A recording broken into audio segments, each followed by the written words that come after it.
Start recording. All right, everybody, welcome once again to ECI's Tropical Tiny Home webinar. We are so thrilled to have you on here with us. I'm currently in Belize right now. I'm looking out the window. It's a beautiful sunny day here, a balmy day in Belize. I know I have my family up in New York and they were saying they were getting some more snow today. So don't envy that, but I'm glad that all of you on are perhaps thinking about ownership of a tiny home in a beautiful tropical location. During the webinar here today, we are going to talk about why tiny homes, and then we're going to dive into more information about opportunities within Belize, Nicaragua, and Panama.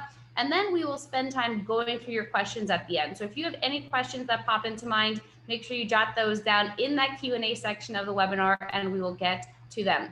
Also, if there are any resources that we mentioned throughout the presentation that you would like, we have handbooks for all the countries we're going to talk about. We have informational webinars that we've done previously. Just feel free to email us there, info@ecidevelopment.com, and we'll make sure we send you those resources after the presentation. We are going to be covering a lot of great detail.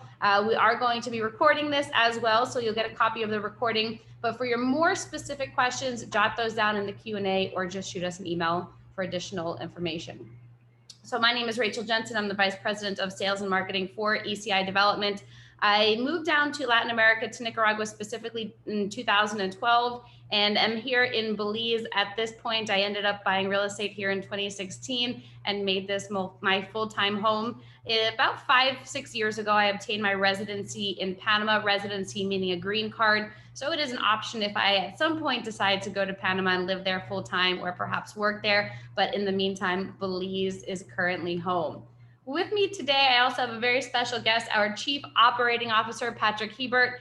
Patrick was really the brainchild behind the whole tiny home communities. And as a development company, we have been developing different neighborhoods and communities in various countries across the region. But it was really Patrick who had this great idea of implementing and introducing the tiny home neighborhoods to our different properties. So Patrick, why don't you tell us a little bit more about you? And then we'll hear from Ali, and then we'll continue on about why tiny homes. Well, first of all, I'd still like to look like the picture. Hi, everybody. It's Patrick Hebert. I'm actually a Canadian, but a Canadian citizen, but a resident of Nicaragua. It says living and working in Panama. I guess I'm kind of living and working in a lot of countries right now. So we have properties throughout Central America and expanding into South America as well. So yeah, I'm just joining Rachel and Ellie here on the webinar to help out with any questions that I can. Awesome, thank you. And with us, we also have Ali Rodriguez. Ali is our referral network coordinator director. And Ali, why don't you tell us a little bit more about you and your story?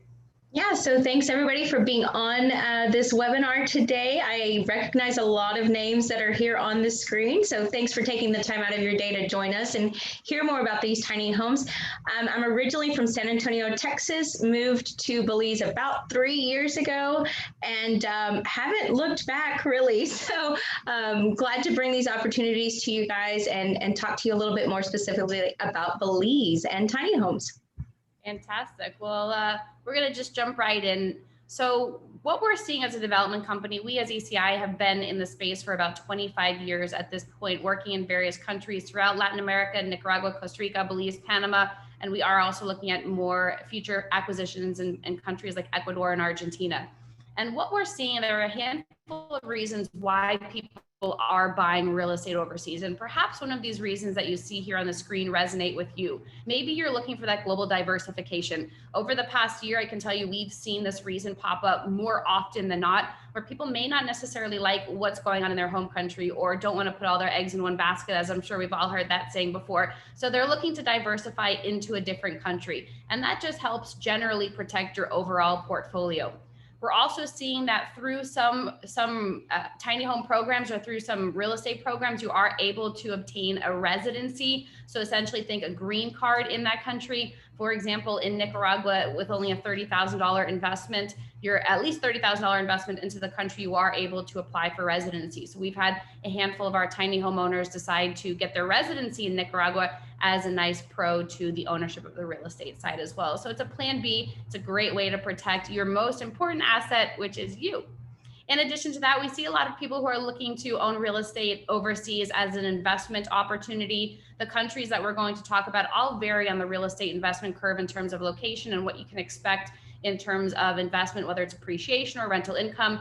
And for those people who are thinking about being on the path of progress, thinking about ownership of real estate before a place gets way too popular and outprices them, they're going to see a lot more potential there for great investment. So we're going to talk about a few of those countries today. And then perhaps you're that person who's thinking about relocation. Maybe you want to come down to this part of the world as a snowbird for a few months out of the year when it's a little bit chillier up north, or maybe you're just thinking generally about relocating. You've had enough of what's going on. You want to get to a simpler, more relaxed pace of life. Well, then this could be the right part of the world for you. So overall, we know that there's a study that the NAR, the National Association of Realtors, have done, and they say that about 1 out of every 10 North Americans wants to own real estate overseas. So to 11, a little bit more than 1 out of 10, 11.6% of North Americans want to own real estate overseas. So I'm guessing you are all on this webinar today because you want to learn more about ownership of real estate overseas, and we're happy to be here to really help support you and guide you through that ownership process. So just depending on the sort of investment that you're looking or your goals overall, it's going to help determine where it is you buy. What you see here on the screen is the real estate investment curve. And countries that are at the top part of the real estate investment curve are places that are more mature in the rental marketplace. They are countries like Pacific Costa Rica, countries like Panama, where it's been around. They've been around for a long period of time in terms of tourism. So we're getting people who are going there, but we also know that real estate prices are more expensive because it is more popular. And in those countries at the top part of the curve, you tend to have a nice cash flow, but in terms of pricing, it's a much higher entry in. Now, as you go to the bottom part of the curve, what you find are properties in countries that may not be as popular as places at the top, but there's more opportunity there for levels of appreciation. So if you're thinking about land banking or holding onto a property for 5, 10, 15, 20 years and see something back from that, then that's where you want to be. Countries like Nicaragua, Caribbean, Costa Rica really are top locations for those forward-thinking investors and people who are looking for something a little bit different. Now, if you're looking for the best of both worlds, I'd say that Belize is definitely at one of the best locations there. Even within Nicaragua, the Grand Pacifica property that we have, I would say is closer to that middle part of the curve because there's already a market there. We've established it over the past 15 years. So that's also closer to the middle part of the curve. But you'll find just depending on where it is and what you're looking to accomplish will depend where it is you decide to own. So we're going to jump into tiny homes in a moment here, but I do want to mention that the tiny homes we're going to be talking about today are in these 3 countries, Belize, Nicaragua, and Panama. And as you hear anything where you want the specifics, feel free to let us know via email. We can, of course, go through your questions at the end of the presentation, but we're covering a lot of information in a short period of time, but we at least want to give you the general information there. And what you'll see is that each of the tiny homes in each of these countries is they're really different. When you look at the different homes, there's a reason for that as well. As our company motto is that we build real estate throughout Latin America. So we understand that not everybody is looking for the same thing. I'm sitting here in the Caribbean, but not everybody may like the Caribbean. Some people may prefer the Pacific waters. Some may prefer the tropical highlands where it's a cooler climate. And so what we were able to do was integrate this concept of tiny homes into the different countries where we work to be able to offer tiny homes available for everybody, just depending on what it is you're looking to accomplish. And as we go into new countries like Argentina or Chile or Ecuador, we'll be able to add to the portfolio as well. So Patrick, why don't you get us started here and tell us a little bit more about the tiny homes and what really inspired you to get it integrated into the ECI portfolio? All right, well, let me start a little bit for how I got into it. About 20 years ago now, I sold a software company and took a little time off and did what .com people did, bought a big house and sports car and things like that. And then I realized that that's just a lot of work and it's a lot of stress. The homes are a big home, big yard is just a lot of work. And so I moved into a smaller home and then moved into a condominium, and eventually I love sailing, so eventually moved into a boat. And when you're living on the ocean in a boat, it's first of all, it's a tiny space, and it's kind of the minimalist living, self-sustaining with your fishing and all those sorts of things. But it's also, you don't have a long extension cord to back to the lamp, so you learn conservation of electricity and water, and as well as producing it on board. So I really, spent a lot of time learning about, eco-friendly concepts and tiny home living and, smart technologies and things like that, obviously with my background in software, and wanted to combine all those things together into, a land-based thing, not necessarily on a boat. So, we fast forward a few years and we created an eco-friendly community in our Grand Pacifica property. And then, well, we talk about it as a paradigm shift. And as this slide says, the tiny minimalist living isn't really just a fad anymore. I mean, the tiny homes kind of started in the 80s, built up popularity slowly. Somewhere around 2014 or so, it got much more popular. Now, there's several reasons for that. We can talk a bit about that later. But what I wanted to explain with this slide is, you're investing, if you're investing in a tiny home, especially if it's for like a return on investment type of investment, then you're really dealing with a paradigm shift. And paradigm shifts are kind of amazing places to either, make or break money. I mean, very quick personal story. The software company I had was managing natural gas to start off with, natural gas, oil, in the energy industry. And as those businesses deregulated from government-run industries to private industry, we went from 2 or 3 potential customers to thousands.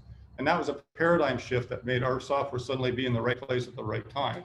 And a few years later, I started a company that was doing telephone. Well, my partner from the first company moved to Cayman Islands, and we realized that calling from the Cayman Islands to Canada, where I was at the time, was $2 a minute, and for me to give him a phone call was 18 cents a minute or whatever. So there was this big disparity. So I set up some servers in a closet, and you could go online and you can I could type in his number and type in my number, and it would join the calls together for 2 18-cent calls for a 36-cent call, and then sell it to other people in the Caribbean and other places like that. And that went great. It was computers, no employees, just computers working in a closet.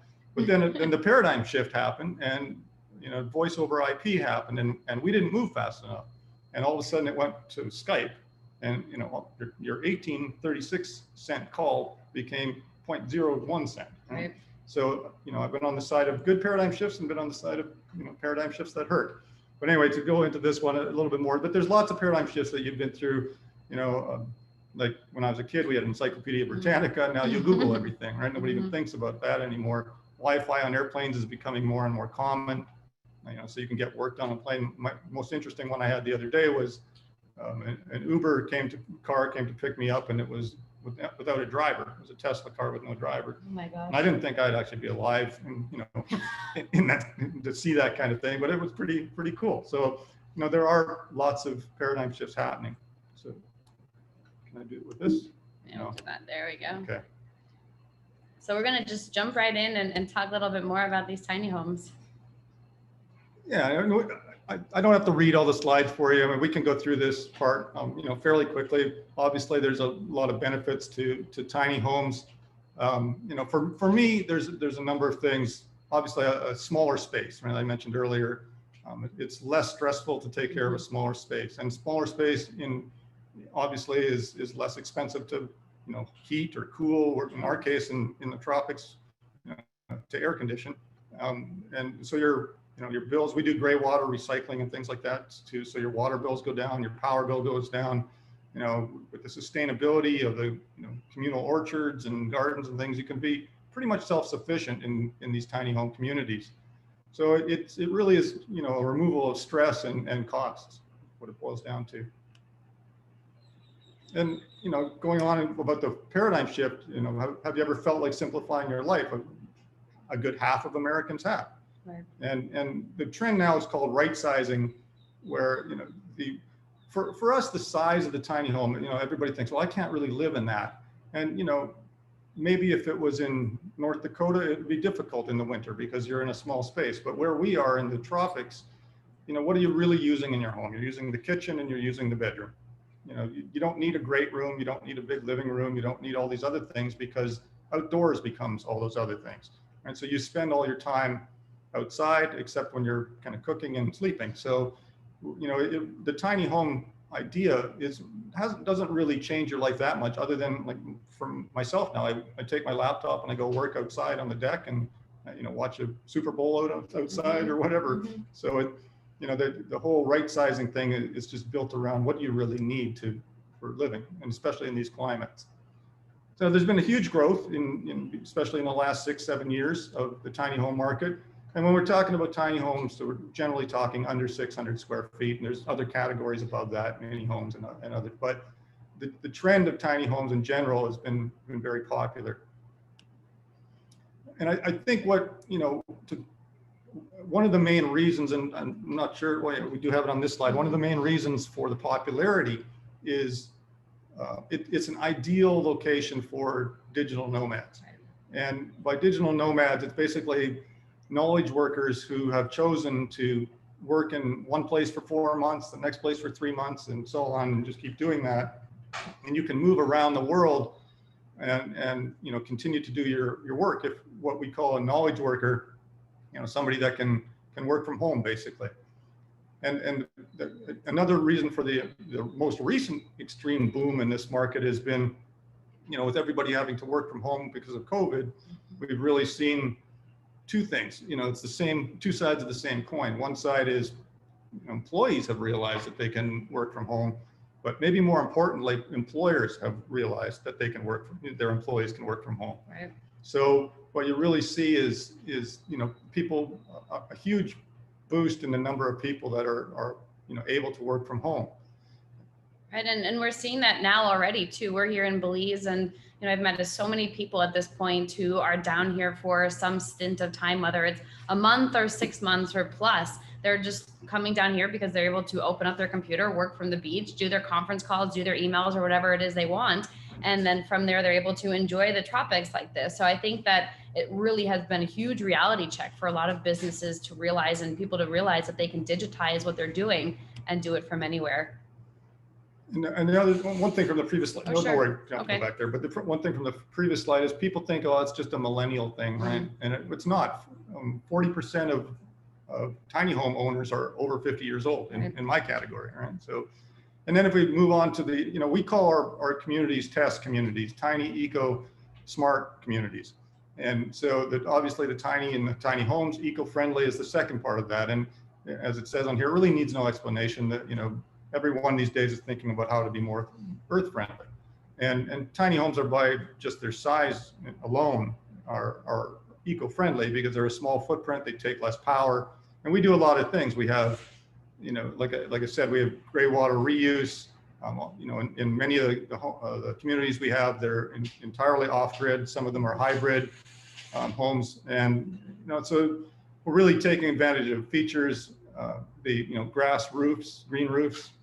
And that's not that we think that's adding a lot of oxygen to the air or anything, but it does help a lot in insulation, and it again helps your electricity bill and everything like that. So we're doing a lot of different concepts here. You can see in the last one, wind turbines, desalination. You'll see one of our communities is over the water, over ocean water, so we have to remove the salt from it to make it potable water, and a lot of these sorts of concepts that are built into the eco-friendly. And on the sustainability movement, I mentioned it earlier, we have generally almost all of our communities have a communal orchard, communal gardens, kind of like the hobby farms. So, if you want to have chickens and laying eggs and things like that, you can really become self-sustaining in these communities. So we're going to look at a few of the different capabilities of the smart technology. Some people like it, some don't. I fully understand that. I'm a bit of a nerd from my software days, I guess, but I really like it's gotten pretty bad in my house. I get to the point where I ask Alexa for everything. The other day I asked Alexa to bring me a piece of pizza, and I realized she doesn't have legs or arms. But she could call a place that could deliver pizza for you. True, but she can't go pick it up from my door. But I mean, it sounds like it's just a cute technology, but we really use it for money saving as well. For instance, in my apartments that I have in Central America, when I leave them, if I get to the airport, it has a geofencing feature where it turns off all my air conditioning and all sorts of things, so I can't forget anything on. I can analyze the power usage.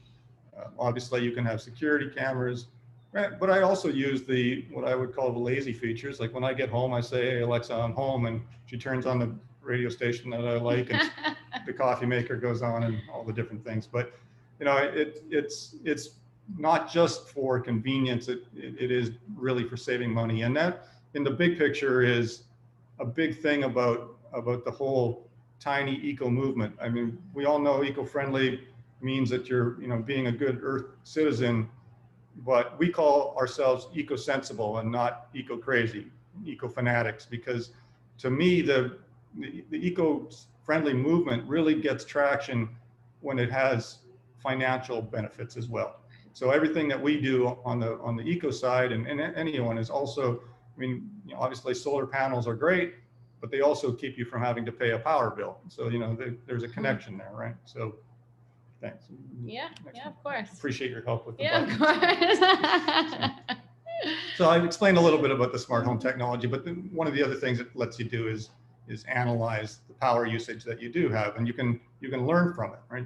This is an example on the left side of the screen there where you're controlling your air conditioner. And again, the nice thing about it too is when you have, for instance, a rental property like one of these tiny homes, you can say, this is in Celsius at 23, but that's roughly 76 or something like that, 75 degrees Fahrenheit. So you could say at 70 degrees, if the renter, the guest, turns it below 65, that's the limit, right? Because some people come into a rental unit. I have rental units, and I see this all the time. They turn it to its absolute maximum, right, low as it can go, and then they go to the beach and they come home and there's icicles hanging on the windows, and it's extremely expensive to air condition your homes down to that. Now, good thing these are tiny homes, but we can control them with this kind of smart technology and say if you walked out the door, or if you set it too low, which isn't humanly comfortable, then we'll set it back. So. Awesome. All right, so we're going to just jump right in there. And Ali, you're up. Why don't you tell us a little bit more about the homes in Belize? Yeah, thanks, Rachel. Good job, Patrick. I don't have much in the way of details to share with you guys. So we'll kind of run through the basic ideas behind the test community in Belize. Like I mentioned previously, I am originally from Texas and moved to Belize about 3 years ago now. And I will just say that this particular community is it's fun. It's fun, and it's very different than what we're used to seeing here in Belize. Oh, perfect. Oh, no. Go back one there. All right, so Rachel mentioned this a bit earlier in the presentation about that investment return curve. And it really truly is based around what are your goals?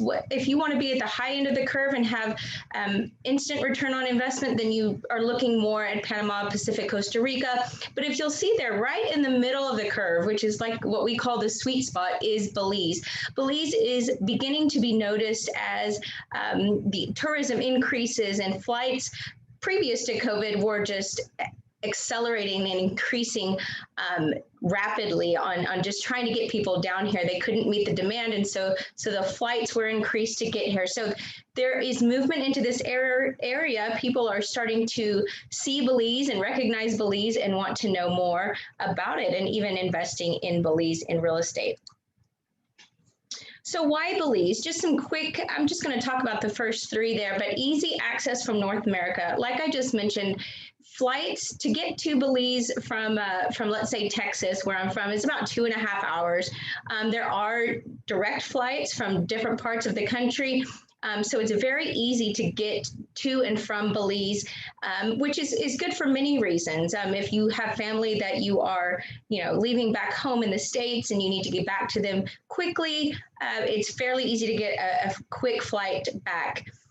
English is the official language. This one was a big one for me because I am from Texas and I know a little bit of Spanish, but moving into the Latin America region, I wasn't sure that I would be able to get around and communicate. And so it makes things very easy and comfortable in a lifestyle perspective, but also when you are going through the process of purchasing your home, you're able to read the documents and communicate with those experts on a level that's comfortable and feels good because you know what they're saying and you're able to read the documentation and understand that. And then affordable Caribbean real estate, that's something that we'll talk about a little bit more specifically, but the hotspots, we talked about the investment curve, and so affordable Caribbean real estate, you can join or own your own piece of paradise for much less than you would say in Panama or even on the coast there in California. All right, so I mentioned that tourism is on the rise, and these are pre-COVID numbers, but as we're seeing just here in the last couple of months, as flights are beginning to return to the area and to Belize specifically, people are coming. They are wanting to get back and escape the winter and be in the tropics and enjoy the water and have the breeze and just enjoy all of the things that Belize has to offer. So Belize tourism is on the rise, and you can see how much that has grown just in the last 10 years or so. We do expect for it to continue to grow and get back to normal here within about a year or so. So Ambergris Caye is like Key West 20 years ago. Would you have wanted to go back in time and invested in Key West 20 years ago? The answer is probably yes, whether it was for a lifestyle perspective or a purely investment perspective. Chances are that you would go back and own something there in Key West. So think of Ambergris Caye as being like Key West 20 years ago and just being in that sweet spot of getting in while the real estate is affordable. So Ambergris Caye. Ambergris Caye is the largest key here in Belize. And it's right off the mainland. It's about an hour and a half on the boat, about 15 minutes on a puddle jumper. But something that just is so striking about Ambergris Caye is that it produces 70% of the entire country's tourism. 70%, 70% of the tourism revenue comes from this island.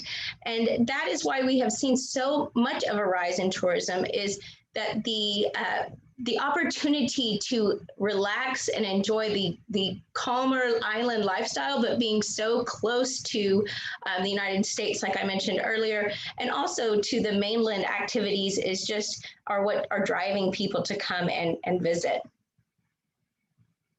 So here's just a picture of what Ambergris Caye looks like today. You can see that there's no high rises, there are no really big skyscrapers or anything like that. It's still a very quaint and comfortable community.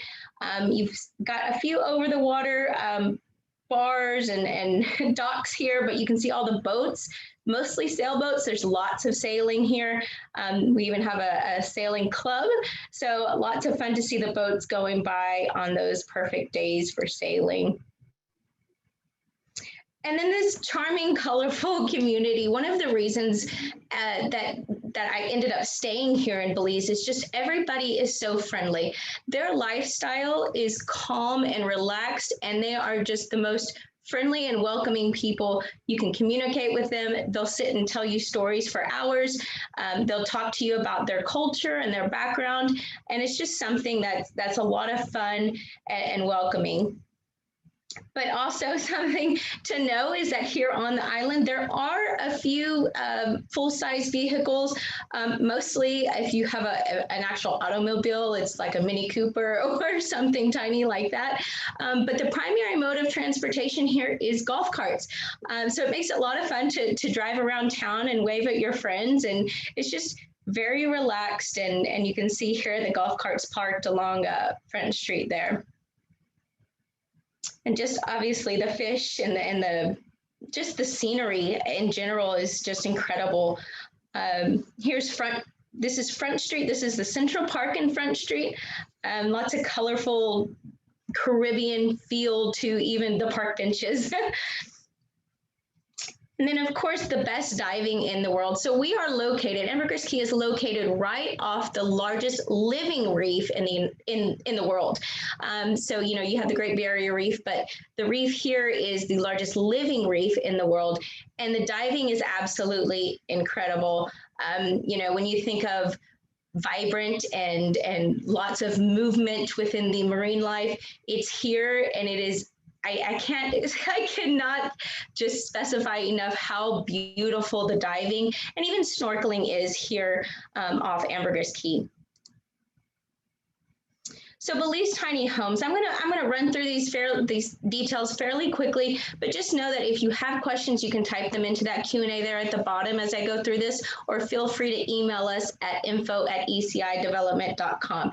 So these tiny homes are something that are one of a kind to Belize, and you've probably seen these in Bora Bora, the concept of having the boardwalk with the tiny homes or the casitas kind of surrounding it. So think about that when you think of these tiny homes here in Belize.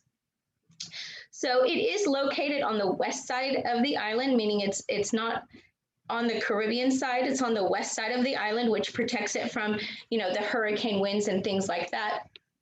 Quick 5-minute boat ride. It is not at this point accessible yet by car, but yes, it's a 5-minute boat ride directly from downtown San Pedro, which is where most of your shopping and things like that, restaurants, nightlife, and things like that is located. So Patrick mentioned what TESS stands for. T is for tiny, E is for eco-friendly, and S is for smart. And something I want to just kind of point out real quickly is that these homes are over the water. And so there was very special consideration that was taken into the design and build of these homes. There was a lot of permits that we had to go through because it is a protected marine reserve where these are located. So we have been eco-conscious and are doing everything we need to do in coordination with the Belize government and lands and permits to make sure that these tiny homes are respecting the ecosystem of the marine reserve there. All right, so just some quick updates here about what these will look like. Here's some renderings that we have of this is a 1-bedroom model. It's called the Sea Turtle.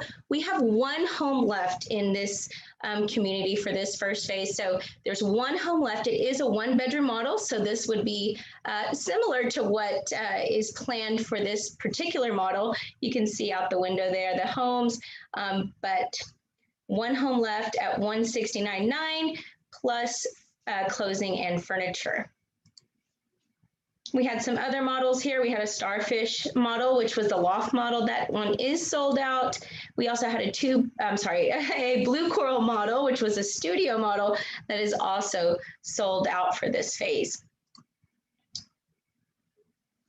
And then, of course, like Patrick mentioned, yes, these are tiny homes. They're about a little over 330 square feet, but you also have the outdoor space, specific to your home. But you also will have access to these third spaces, you could say, these common areas that will have areas for relaxation and just places for you to gather as a community and talk to each other and get to know each other. So there's so much more living you can do outside of your home if that's what you're looking for, to have that additional space. So just some more pictures here of what those will look like. And there's another common area here. Think about getting together and birthday parties or barbecues, or just enjoying a cocktail out, out on the boardwalk there. And so we're not going to go through much of this, but as you can see, we do expect the ADR to be about right around $175 a night, with average occupancy on the island being about 59%. But every situation is different depending on if you're paying cash or financing and things like that. So if you want to speak more specifically about this with Rachel or one of our awesome property consultants, just email us at info@ecidevelopment.com, and we will set up a time to speak more specifically about you and your circumstances. So, Rachel, you are up. All right, thank you there. For some reason, it took me a moment to unmute, so thanks for your patience, everyone. But all right, Ali, you did a great job there. And Ali, what you really, and for everybody listening, Belize is a really great option for folks who want to serve the market of the incoming tourists into Belize. Obviously, it's a Caribbean destination. You saw the dive map that Ali showed. You saw some photos of what it's like here on the island, but it is a really charming, colorful Caribbean town. And if you're thinking more of the Caribbean sort of investment, then I would recommend Belize. We're also going to jump into Nicaragua now. And Nicaragua is a great option for people who understand that there is a market of adventure travelers and wants to serve this group of people who are coming down, or perhaps you're looking to relocate for a quieter, slower, more affordable pace of life. Then Nicaragua could be the right option for you. So within Nicaragua, we have a larger community called Grand Pacifica. It's about 2,500 acres. We have different neighborhoods throughout Grand Pacifica. And as Patrick mentioned a couple of minutes ago, there was the first community that we did there called Milagro Verde, which was an off-grid community, totally off the grid for people who wanted to live sustainably. And so those homes are a little bit larger. They are custom homes, range anywhere from about 2,500 to 6,000 square feet. But what we realized is, yes, there is this tiny home movement. There is a tiny home trend. There are digital nomads who are planning to spend considerable amount of time in the region. There are a lot of surfers who are coming down to Nicaragua. And so we wanted to capitalize on this market and really take advantage of the really great space that we have there and the location of where these tiny homes are going to be located. Now, I'm not going to go into a whole why Nicaragua presentation. We did this a couple of months ago and it was about an hour long. So if you would like a copy of that webinar, just email us at that email address you saw, info@ecidevelopment.com. Just put Nicaragua 101 webinar in the subject line and we can send that recording to you. But there are many reasons why people are coming down to Nicaragua. I know you might hear the name of the country and go, oh my gosh, it's in the 70s and 80s, it was deemed this really dangerous place to go. That was also about 35, 40 years ago. So if you're someone who is a progressive thinker, you're someone who thinks outside the box, perhaps you've heard of Costa Rica or been to Costa Rica, but Costa Rica's plateaued and you want to get into a place that is more entry level, more affordable, then I would highly consider Nicaragua. It is considered one of the safest countries in the Americas. I know that surprises people quite often when we say it, but it is one of the safest countries in the Americas. When I moved down there in 2012, I gave my parents about a 2 weeks notice and I said, all right, I got this internship in Nicaragua. I'm going to move down. And their reaction was, oh my gosh, you're going to get kidnapped. It's the most dangerous place in the world. But the reality is very, very different than what the perception is. And that creates a great opportunity for people who are looking for different spaces and different options. Now, I'm not going to go through all these reasons here, but it is, of course, one of the safest. Also, the people, and this is just a general theme that you'll find all across the board, is the people are just so unbelievably nice in this region. And you don't necessarily need to speak Spanish in order to get by. It does definitely help if you're thinking about living there, but from the vacation perspective, it really doesn't matter. And then one of the big reasons why people are moving down or investing in Nicaragua is because it's so affordable. It has one of the lowest cost of living in all of the Americas. And so it's very affordable. Sometimes we give presentations and we talk about what the general cost is on a monthly basis. And you can get a housekeeper there for about $200 a month. So you're able to live pretty well and pretty affordably should you choose. But what that also means is that Nicaragua really is at this unique spot on the real estate investment curve because it is just starting to emerge. Now, I'd say 2015, 16, you started to hear more and more about Nicaragua and people were starting to go down there because it was more of an adventure travel place. And they were choosing Nicaragua instead of Costa Rica because it was more affordable. There were direct flights to get there. But what we're seeing now is that Nicaragua, I can even thin slice Nicaragua a little bit more like you see Costa Rica and put Grand Pacifica really at that middle spot of the curve. And I say that because Grand Pacifica as a development has been around in the marketplace in Nicaragua for the past 15, 16 years. And as a result, we've already built a name for our company there. We've built a name for the real estate side from the resort side as well. So Nicaragua, is at the bottom part of the curve because there's just generally a lot of room for appreciation. But once you get to Grand Pacifica, you're really there closer to the middle part of the curve because we've been marketing Nicaragua. We've been there as a resort for the past 15 years. So you'll find that there is opportunities for appreciation and we are already receiving that cash flow. Nicaragua as a country never shut down over the past year. The borders remained open and people had the choice to, if they were business owners, to close down if they wanted to. And I think this made it a very attractive place for a lot of people who were looking for a country that really depicted true freedoms. So here are some pictures from the Grand Pacifica property already. We have two of the best surf breaks in Central America right in front of the property. I mentioned a little bit before, it's a huge community. It's about 2,500 acres. We have about 3.5 miles of beachfront, and you have, if you're a surfer, we have the two really great waves. One's called the meat grinders, which is really for the experienced people. Then we have another one, which is the beginner one. The one that you see on the left-hand side is one that I attempted to learn how to surf at, but it truly is a beautiful location. And then where the Ava community is, it loops around a river. So you have the river there, and you're just a short walk from the beach right there on the Asachio beach. And like with the other communities, there are many sustainable living factors that we're incorporating: the green roof, which Patrick alluded to earlier, gray water recycling, the off-grid living. So you will have solar panels, which will be conducting energy that you'll be utilizing in the house. And Ava as a community, what we understand is that in the tropics, people live outside. I mean, we tend to sit here in the office during the day or go home at night, but a lot of the living actually happens in outdoor spaces.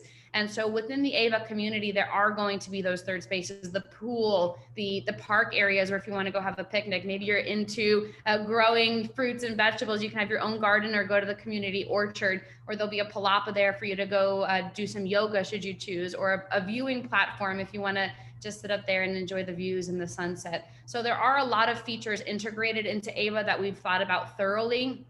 And because we already have Grand Pacifica established, there's a nice benefit to being within the Grand Pacifica community. And as I mentioned, it is on the Asachio Beach. The Asachio Beach is most definitely one of the best beaches for just boogie boarding and swimming and just surfing for those beginners and people there who are in the middle part there of learning how to surf. And then, all right, so just looking at the different models, there are a few models available. There are 4 in total at Grand Pacifica. We do have financing available. The smallest is the Perico model, which is about 258 square feet, going for about $92,000. And then on the flip side is the Macaw. The Macaw is the 2-bedroom, 2-bathroom, going for about $129,000 plus the closing cost and furniture. There's also the Laura model, which is about $97,000, and then the Halcone model, which is about $99,000. So each of them have a very distinct floor plan.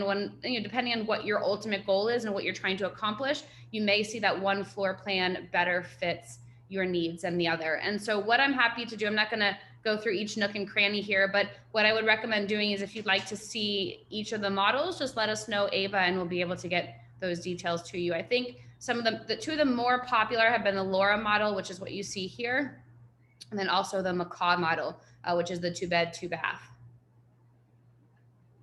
And then within the Ava community, there are about 100 homes at this point. We have about 15 remaining. So you see those little green circles there with the numbers. We have about 15 remaining. But when you just take a look at the site map, you can see that we've included the orchards and the gardens and the pool and the palapa space, and an artisan market is going to be coming eventually as well. And so you can see also with the proximity to the beach, you can be there in just a couple of minutes. So I would highly recommend folks who are into the Pacific, maybe you're a surfer, or maybe you just want to serve this group of people who are coming down to Nicaragua, this would be a great option for you. And we're seeing now that, and what we've had historically at Grand Pacifica is large wellness groups and yoga retreats coming down. We've also served a lot of weddings. So the reason that this is a really important community is because we will be able to cater towards the larger groups that are coming. Whereas previously we only had 22 condos that were beachfront. So for people who wanted to be in the beachfront after we've sold out those condos, then they really didn't have an option that was close to the water. So there's some conceptual renderings. And then again, I know there's a lot of information on here, but if you'd like to see more information about the potential return on investment, let me know and we'll get that information over to you. We have a couple of different standards just based on whether the industry standard case, which is what we've seen, or the conservative case based on the more conservative, let's say the COVID numbers here. But again, happy to send this over to you. I don't need to go through them right now, but we're looking at net projections after fees, expenses, all of that would be about 14% in year 1, and then it ramps up over time to about 25% return on investment. Again, these are just numbers, just projections based on how we've seen the homes and the condos that we have currently rented doing previously. All right, so if you're interested in Ava, let us know. We'll get those details to you. But what I'm going to do right now, I'm just looking at the time here. Okay, I'm going to jump into Panama. and then we'll go through your questions and answers. I'll probably spend about 7 to 8 minutes on Panama so that we have time for your questions. But Panama is personally one of my favorite countries. It's a country I've been a resident of for the past 5-6 years. And what I was really excited about when we acquired this property in the tropical highlands, it was about beginning of last year, was just that we were offering a different geography to folks. I live on the beach, but the reality is I am more of a mountains person. And I'm guessing some of you on the line are as well, where you like the hiking and the trails and the whitewater rafting. And so this was so exciting to see this property come together because it offers all of that in a really stable country, in a country that I think is personally one of the best in the region. But Panama, like the other countries like Costa Rica, can be thin sliced. There are some parts of the countries that is more developed than others. And so you're going to find that places in Panama City or even Boquete more generally are going to be a little bit more expensive than places that aren't yet developed and don't yet have that infrastructure in. But we can say generally Panama is at the top part of the curve because it is a very stable country. It's very easy to get to. So we're seeing a lot of folks coming for those reasons. But here are the top 8 reasons. We're going to go through just a couple of them. I think a lot of folks like Panama because of the easy access worldwide. So you're able to get from most countries, or not most, I'd say many countries, direct to Panama. Copa Airlines is based there in Panama City. So you have people who are coming direct and you have a lot more flight options than you do in other parts of Central America. In addition to that, there's a really strong economy. So because there is the Panama Canal, think of the Panama Canal as an ATM machine for the country. Every time a boat or a yacht or a cruise ship I guess not cruise ships right now, but every time a boat goes through there, money is just coming into the country, which means that there is improvement in infrastructure regularly. It's a developing country that has a city like you see there in the top part of the screen, Panama City, that's often referred to as the Miami of Latin America. And then number 7 on here, something I also want to mention is the healthcare. This country has some of the best healthcare in the world. We see a lot of medical tourism in this country. So if you're somebody who is looking for a place to relocate to and medical is important to you, then I would highly recommend Panama. And so the property that we have is located right over here with that red pin. It's in between Boquete and David. If you have researched this area before, you know that Boquete is well known in the tourist and expat industry because it's a safe place. There's great infrastructure there. It's also a little bit cooler. It's springtime every day. So you have about mid 70s during the day and then low 60s at night. So it's a really comfortable sort of environment for a lot of people. And the airport is located in David. So you can fly from Panama City to David in about 45 minutes. And then you are able to either rent a car or get a car, whatever you'd like to do, and then get there to the property. And so we have about 108 acres in total. We are starting with the first phase that you'll see here, which will include tiny homes, condominiums, single family home lots, and artisan market, the orchards as well. There's already an orchard that is in place, an orange grove, which is really, really cool. I got oranges there last time. It was just absolutely delicious. But the area that we're going to focus on is number 18. So if you can follow my cursor, this is the first phase of the Tiny Homes Test Panama.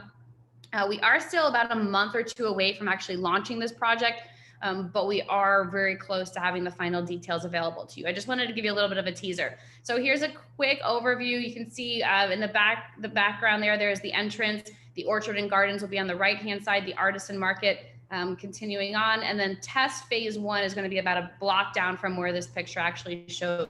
But we're excited about it because a lot of the infrastructure is already in, but you feel like you're in this tropical, jungly environment with close access to Boquete and David. And what's neat is you do have the natural rivers and creeks running through the property, and it just feels like you have that jungly sort of environment.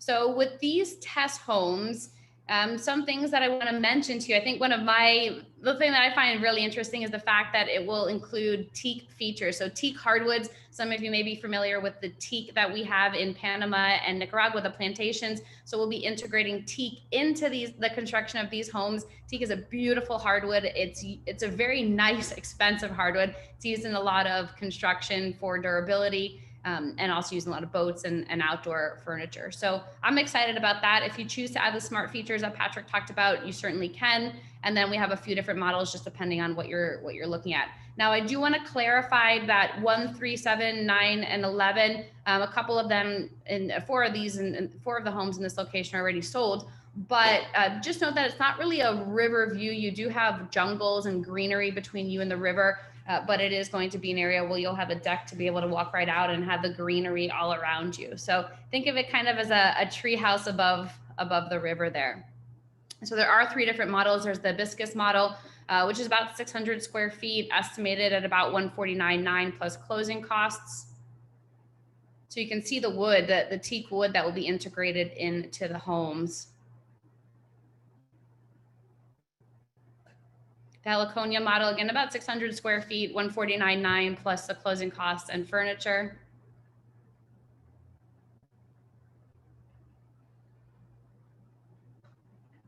And then also the orchid model, so about $120,000 plus closing costs and furniture. So there are a few different models. Like I mentioned, we're about a month or 2 away from an official launch of this project. We have allowed folks to put down a refundable deposit to at least choose location. And then that way, when we do the official launch, they've already locked in their specific location. A couple of different considerations for you and then we'll jump into questions. One is we do accept cryptocurrency and self-directed IRAs. Self-directed IRA, if you are planning for it to be an investment, you cannot personally benefit from it. In addition to that, we do have up to 80% financing available. There are some property premiums. So it's a little bit more expensive to finance 80%, but if you're looking at that option, it is available. And then also we do have it's a turnkey solution. So you're able to acquire the home, and in some countries, you're able to pair it up with residency. If residency is of interest to you, residency meaning that green card, let us know. We'd be happy to talk about it with you. In Nicaragua, one of the AVA homes would qualify you for residency because you've invested at least $30,000 into the country. In Panama, you need at least $10,000 invested in the country. So obviously your Panama home would qualify you for that. And then in Belize, it's a little bit more, it's about $250,000 that you need to invest in order to qualify for residency. So bear in mind that there are options. We're not going to get into, we just did a whole hour presentation about residencies last week or the week before, which we can send you, and we'd be glad to. Just let us know if you want more information, info@ecidevelopment.com. All right, so here is a quick overview. So we have one of the tiny homes in Belize, Nicaragua, and Panama. And we've had people who wanted to take advantage of all 3. We understand that they're all incredibly different. They're serving a different market. So if you are one of those folks who'd be interested in all 3, we do have a webinar special for you, saving about $20,000 that you're able to pick up a home in Belize, in Nicaragua, and then also there in Panama. So I would love to chat with you about your opportunities and options. What I would say, let me just mention this one and then we'll jump into questions. For our tiny homes, we have a couple more communities coming in Argentina or Chile, as I mentioned before, Mexico. We're doing a scouting trip in a couple weeks. This one, we're probably really, truly about 6 months away from actually having some concrete information. I know I've had a couple people ask me about Mexico already, but it is on our radar. And then also Ecuador for more of that tropical highlands.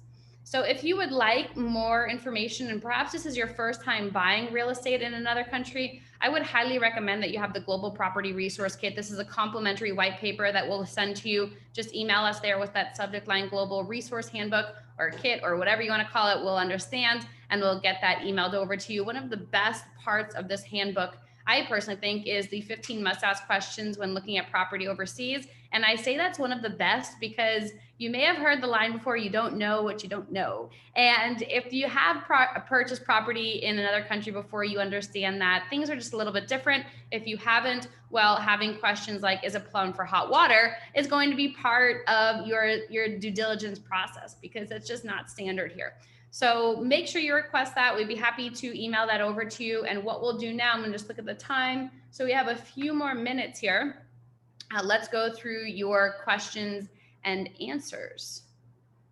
All right, Lisa saying, before I forget to ask, with no clothes washer or dryer in the tiny homes, is there a laundry service within the communities? Thank you. Yeah, great question. So each community will be a little bit different.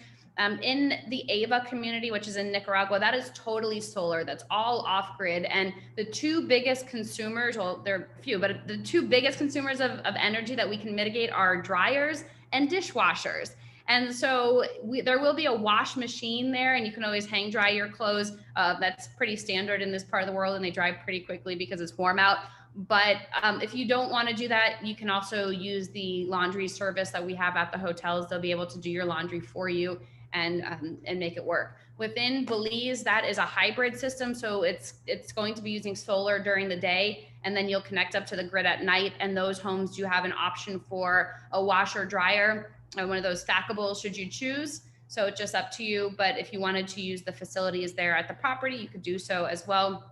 It'll just be a small fee. And then also the same in Panama. It'll be up to you, actually, if you want a hybrid system or if you want a totally off the grid system. If you want something that's totally off the grid, well, do bear in mind that dryers and dishwashers probably shouldn't be in the home because they'll draw a lot of energy. But to answer your question there, Lisa, yes, there will be options for people to have a laundry service within the different neighborhoods and the rental programs. All right, I'm seeing JD's asking about HOA fees.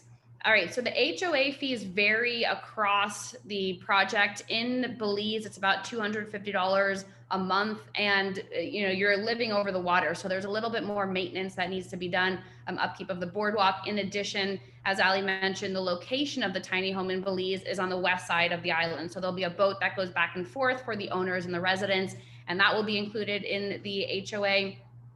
In addition to that, it covers security from 6 p.m. to 6 a.m. just if anyone gets locked out or anything along those lines. It's very comprehensive. I mean, we have a whole list if you'd like to see what's included in it. And then in Nicaragua, those homes are about $150 a month.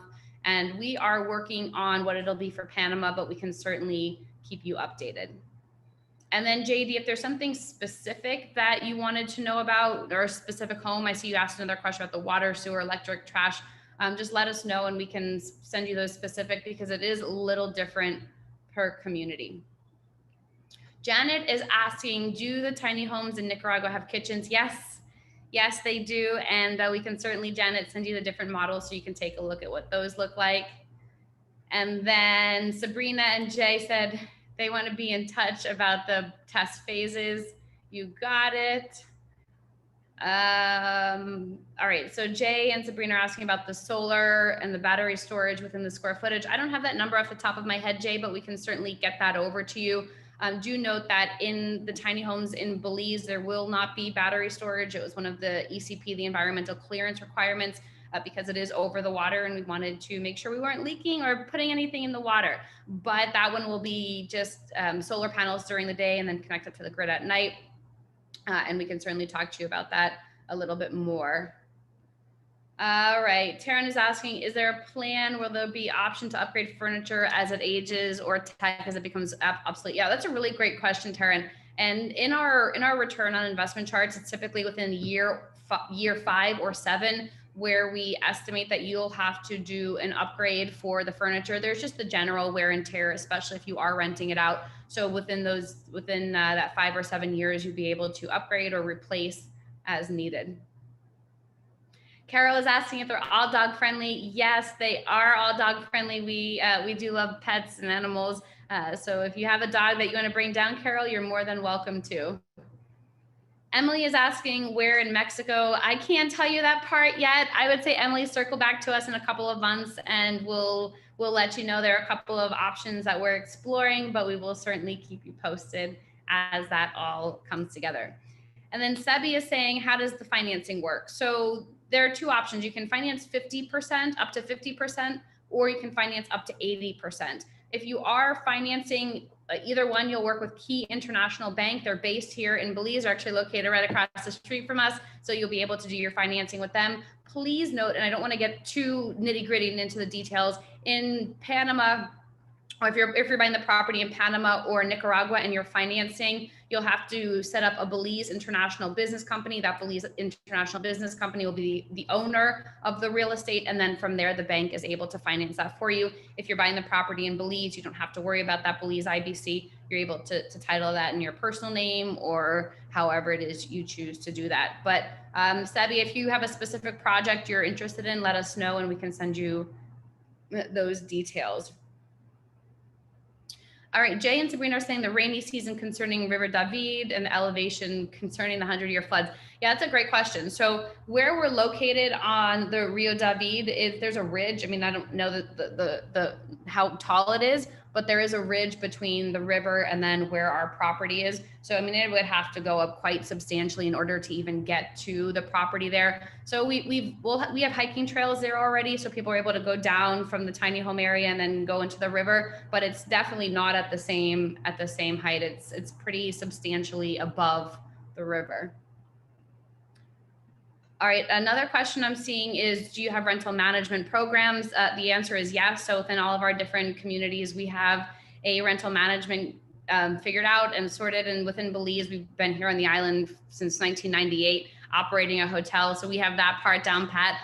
In Nicaragua, within Grand Pacific, we've been operating that hotel for 14, 15 years. You can go to Grand Pacific on TripAdvisor and see the reviews and pictures should you choose.